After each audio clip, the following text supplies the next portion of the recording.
Is foreplay before marriage wrong? See me precious and It's not the foreplay. actual thing now. So like, as I'm asking. Okay. Before I answer that question, what is foreplay?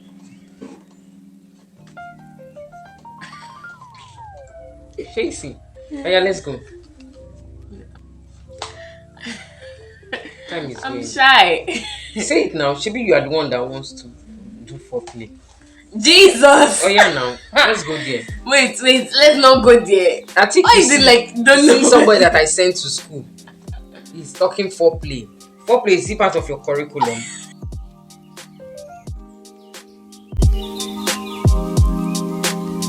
Hi guys, welcome back to my YouTube channel. It's the one and only storyteller. Today is Children's Day.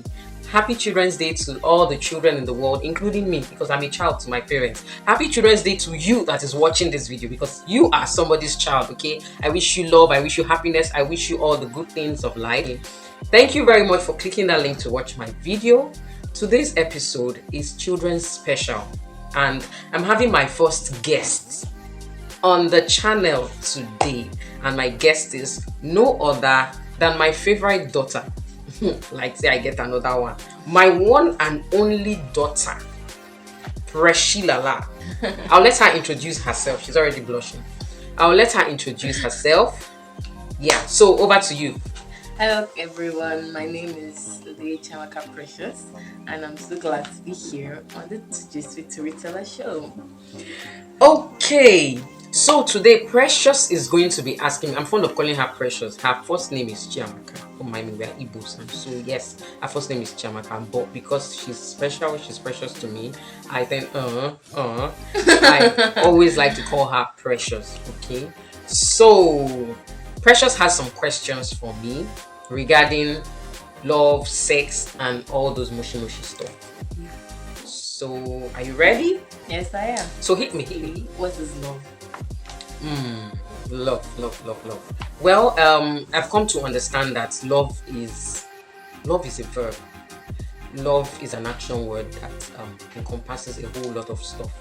And because I am a Christian, I would like to explain love the God way. When I mean the God way, I mean according to biblical standard, according to how God, who is the originator of love, how he explains and expresses love to us. Now, love, according to 1 Corinthians 13, it says love is patient, love is kind, love is forgiving, love is considerate, love puts the other person before yourself. Love has to do with wanting the best for somebody, and love can be expressed in various ways.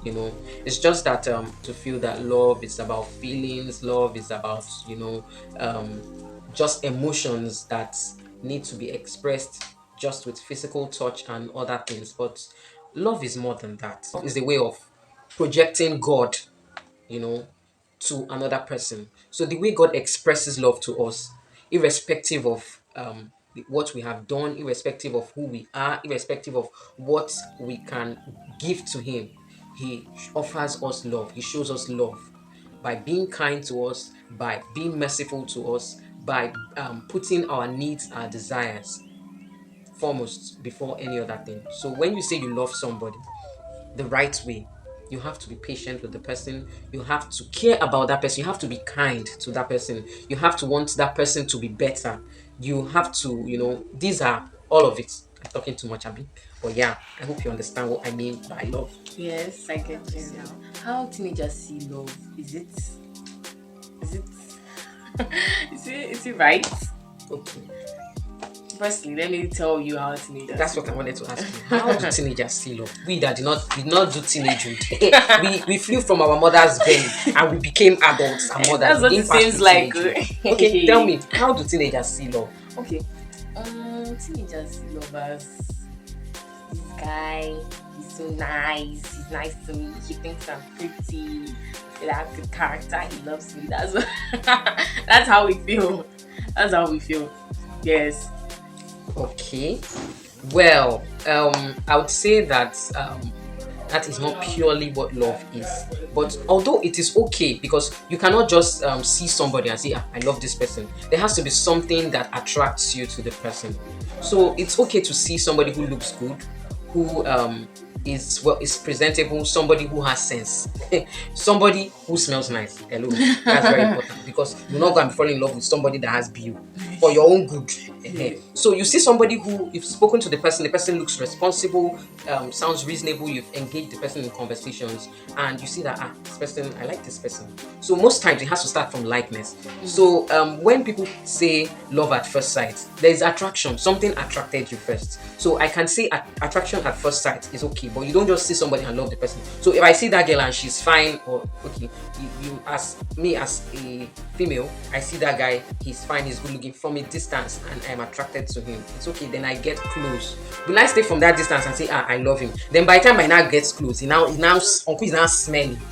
And I ask him one question. Uncle's medulla is not functioning well. You think the love will proceed? No, now already that one, mission aborted immediately. So yes, something attracts you. So I feel that as teenagers, because I passed through teenagehood too, there's this because of how much we know.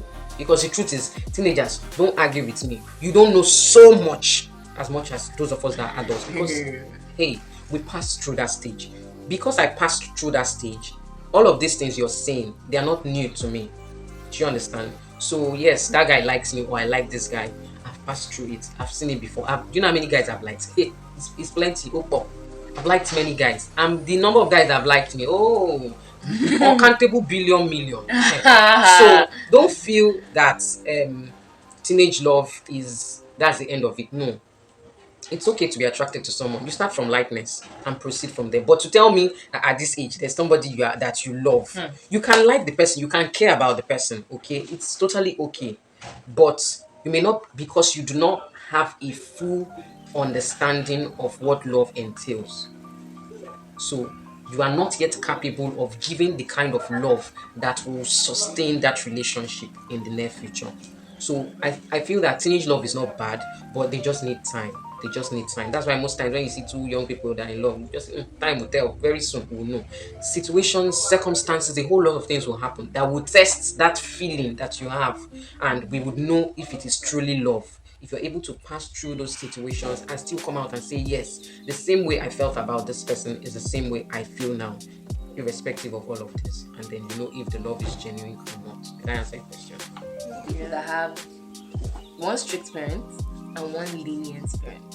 Is it really necessary for them to have a bond or a relationship that is as strong as the one they have with the lenient parent? Because when you have a lenient parent, a more lenient parent rather, you'll be closer to that person than the one that is strict. So the kind of close relationship you have with the lenient parent, you need to have it with the strict parent. Okay. So there is really no hard and fast rules to this.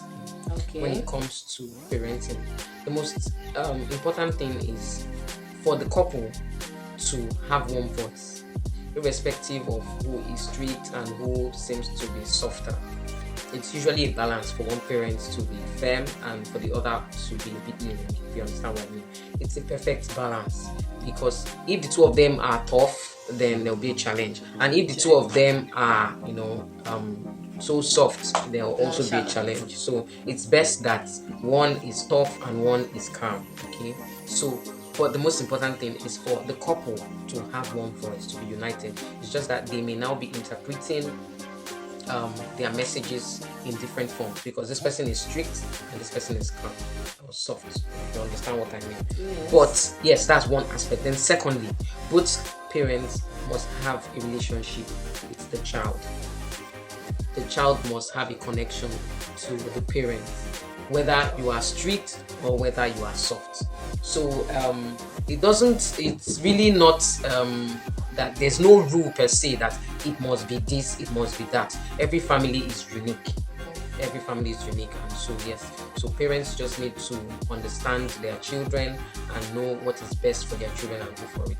So if one parent is strict, one is soft, the one who is soft may communicate better, or the children may tend to love that one better. But it doesn't mean that the other strict parent doesn't love the children.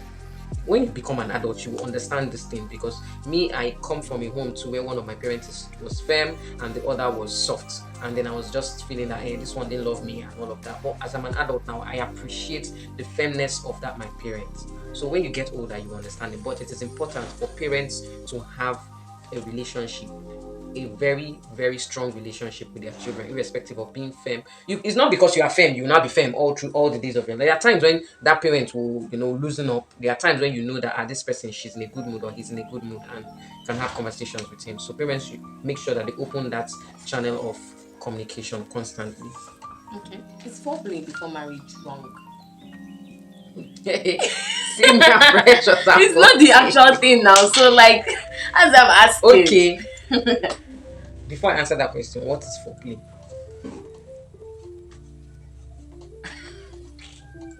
Facing. Oh yeah, let's go. Time is I'm going. shy. Say it now. Maybe you are the one that wants to do foreplay. Jesus. Oh yeah, now let's go there. Wait. Let's not go there. I think why is it like don't see know somebody that I sent to school. He's talking foreplay. Foreplay, is it part of your curriculum? Foreplay, is it part of what your teachers are teaching you? Oh yeah, teach me, Sabinus, teach me what is foreplay. Hey, no, now it's teachers. We don't know everything. That's in your own way. Yeah, tell me. For you to have mentioned it, I'm sure that thought has crossed your mind, and I'm sure that maybe you've even had this conversation with your friends. So, tell me, what do you understand by foreplay, and why is it important to you? Important, but it's not important. It's not important to you. Then why do you want to know about it? It's something that you. It's just I'm keen on knowing. Okay, what do you know is foreplay?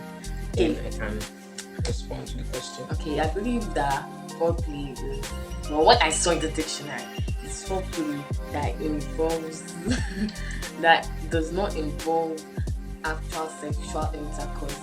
It just involves that with fellatio and the other one that I don't know. It involves oral sex. It does not involve sexual intercourse. So I was wondering, if two people are about to get married, can they? What would be engaging? Foreplay is what leads to sex. So if you don't want to have sex, why are you engaging in foreplay? This me now. No. I'm answering you and the other people who are watching who would also want to know. So you now refers to all of you and your club members. Foreplay is what couples do before they get into sexual intercourse. Then, if you say you don't want to have sex because we are not yet married, according to God's word, sex is for those who are married. Since we are not married, then we shouldn't be having sex. So why are we engaging in foreplay? Do you understand? Because the truth is that most times, let me say, I don't have the statistics to back this up, but I'm sure that over 90 or maybe more percent of foreplay leads to sex. So since you don't want to have sex, then you shouldn't engage in foreplay. Okay. Can I answer your question? Is being more free with someone who is not your parent healthy? Like a teacher, a friend, an aunt, an uncle. Like you're being really what you cannot, not that will not tell your parents, you can tell that person. So is it right to stay healthy? I would not say it is wrong. It is okay that there was someone that you're close to, because I know that as teenagers, because when I was a teenager, times have changed a lot. But when I was a teenager, there were a lot of things that I could not tell my parents. There were a lot of things that I had conversations with my parents, with my peer groups, and my mates. We talked about it. Then I could even disclose to maybe my sister's friends who were close to me, like sisters to me. But my aunties, no, in those days, your auntie will even go and buy you safe. You can't tell your mommy the things that happen in your head. So no. But now, it is not bad, but it is best. It is best that you open up to parents, precisely your mother, if you are female, because she has passed through the same thing with you. It may be difficult for boys to open up to their mother because, the gender difference. So it will be good to open up to your father, and it's best for girls to open up to their mother. That's why, like I stated earlier, it is important for parents to keep that communication channel open, because once that communication channel is open, the kids have access to have conversations with you, and then you can guide them.